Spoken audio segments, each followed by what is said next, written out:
G-Plan and my journey is, the easiest way to explain G-Plan and my journey is it's my childhood. So everybody around me had G-Plan furniture. It was like the pinnacle. It was almost as if you've made it if you had G-Plan furniture, especially in the 70s and the 80s. So for me, G-Plan is my childhood. It's like everything I know. I think this collaboration between myself and G-Plan is, I know it's going to sound corny and very cheesy, but like a match made in heaven. Because at the end of the day, it's like I grew up with G-Plan. I love G-Plan's furniture. So the pairing is just perfect. I love hidden secrets. So on every piece, there's a bit where you've just got a lovely hint of me. So whether it's the badge or whether it's a pop of colour, we worked together on the design to just make sure that they was there with the classic designs, but also I was there with that quirkiness, just to allow people to enjoy the furniture or have a talk about it.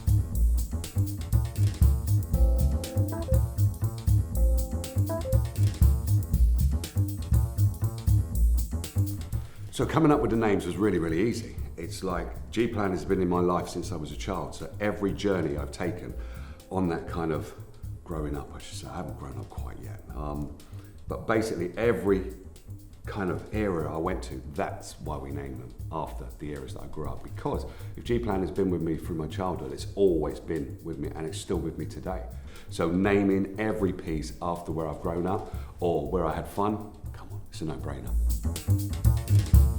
All of the pieces stand out for me, but the Wrigley is probably the one that is the main focal point, because that's where every Saturday we used to go down to the market, me and Mum and my brother, and I used to do shopping, and there was just so many memories I have of Wrigley Road, even when I became an adult.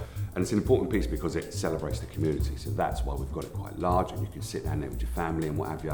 But to me, naming that one the Wrigley, it just had to be done. Special. So on the Wrigley, we've got a badge, obviously, and then round the sides of it, so when the family is sitting down there, you can actually see this fabric around the side that just gives it that kind of like, oh, that's nice. With the Morley, it's all about family. So I grew up in the council estate in Morley House, and it was on Cazenhoff Road, but there must have been about 500 people living in it. And I'm not saying with the Morley, you're gonna get 500 people sitting on there. What I'm saying is that it created this kind of togetherness, and that's what the Morley's all about. It's got some hidden features on there.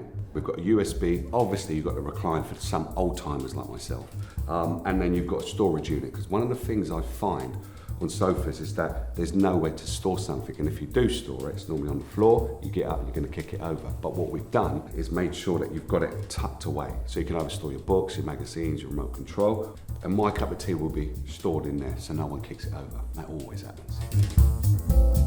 What I love about the album, and it's going to sound really weird what I'm about to say, but I love the scooped arm because it reminds me of a chip. And on Albion Road, when I was growing up, there was a chip shop that I used to go to, and they always had like chips that wasn't straight. I don't know how they did it, but it was really, really weird. So for me, having that design in there is absolutely cool because it does remind me of the fish and chip shop I used to go to every Friday.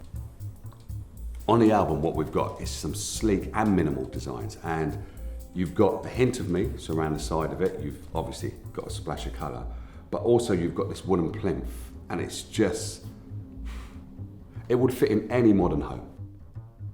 For me, it's really, really important, the soft furnishings and the kind of adding those little details, because some people might not like my boldness. It might be a bit too much for them, but they can have a cushion that has a hint of me. So you have the detail with the button, because I love putting a button on something.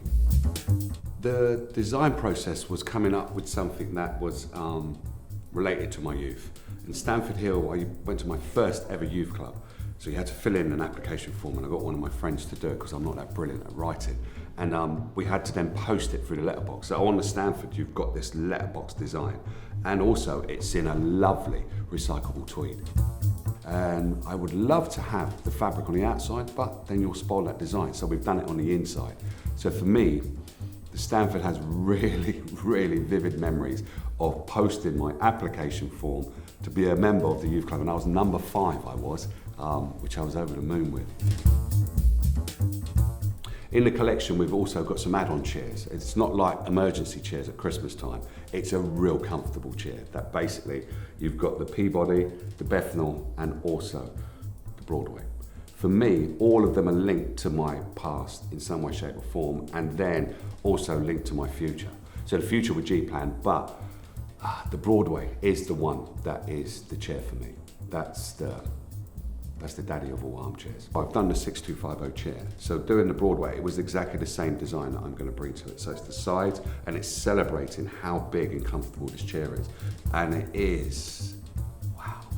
When you sit in that chair, well, when I sat in the chair, I must have been 12 years old, I just felt like I was the king.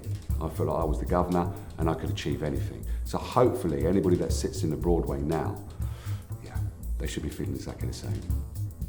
The Peabody for me is a classic design, and it arcs back to that retroness because it reminds me of the old 1950s kind of armchair that you sit in and you kind of like spin around and you feel like you're on a spaceship. That's what it feels like to me. I think fabric choice and the patterns that you put with that are really, really important. They can be quite striking, they can be quite bold, or they can be toned down. The beauty with working with someone who has the history, such as G-Plan, you've got some designers that know about fabric, so going and working with them, it was really, really easy. The Bethnal for me is a chair that reminds me of my start of my TV career. And the TV career was kind of like, this is the way you've got to do it. So it's compact, you've got scripts, you've got like a kind of auto cue cards and all that kind of stuff. But I wanted to add a bit of fun into the TV world, which is, don't give me the auto cue card, don't tell me the questions. I'm going to give you the Bethnal. And the Bethnal is just like, this is the way we do it. We're from Bethnal Green, East End.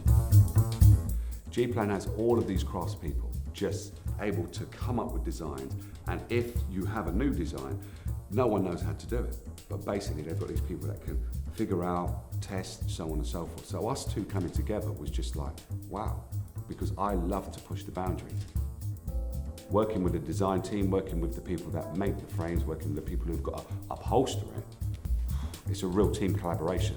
And all I've done is just brought little old me. I am super excited because it's an iconic brand that I grew up with. It's a brand that I've worked with, and then we've added in recycling, we've added in my splash of colour. It's like, what's not to love?